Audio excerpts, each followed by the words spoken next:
Sir இவர் படம் பண்ணியிருக்க ப்ரொடியூசருங்களா படம்?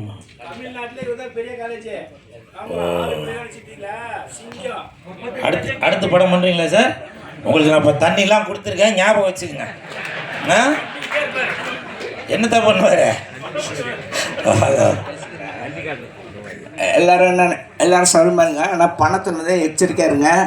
உங்கள் பாக்கெட்டில் உள்ள பணத்தை அவங்க பாக்கெட்டுக்கு வர்றதுக்கு பார்ப்பாங்க. அப்போ நீங்கள் வந்து எச்சரிக்கையாக இருந்து ஒவ்வொரு செயலும் செயல்பட்டு ஒவ்வொரு காசும் நீங்கள் எவ்வளோ கஷ்டப்பட்டு சம்பாதிச்சிங்கன்னு உங்களுக்கு தெரியும். அந்த வழி வேதனை எல்லாம் தெரியும்.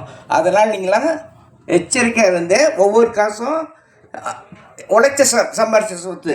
அதனால் நீங்கள் எல்லாம் எச்சரிக்கையாக இருந்து பணத்தை சேமித்து தயாரித்து நல்ல வெற்றி அடைங்க.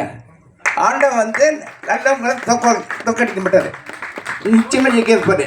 இந்த பணத்தை வாங்கி தரணும்னு சொல்லிட்டு அன்பு செல்வன் சார் சொன்னாப்புல ஒரு அக்ரிமெண்ட் ஒன்று போட்டோம். அக்ரிமெண்ட் போட்டு அவங்கள்ட்ட 2 வருஷம் இருக்குது. ஆனால் அது யாருன்னு தெரியுமா உங்களுக்கு?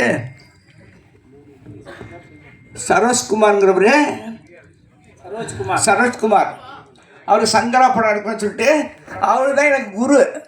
எப்படி ஏமாத்தணுங்கிறத அப்படி தெரிஞ்சுக்கிட்டாரு, எப்படி வாழணும்னு நான் கற்றுக்கிட்டேன்.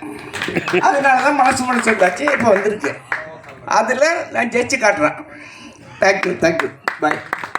நிச்சயமாக இதனால தான் நான் சொல்கிறது. ஏன்னா சென்னையில் வச்சு எவனிட்டு போய் கதை சொல்ல போய் சென்னையில் அத்தனை பேருமே பிடிச்சதே கிடையாது, ஏமாத்திரம் தான் இருக்கான்.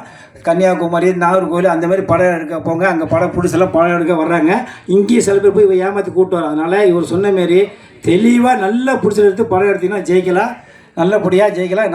நன்றி நம்மளுடைய அருள் பிரகாசத்துக்கு. அடுத்தபடியாக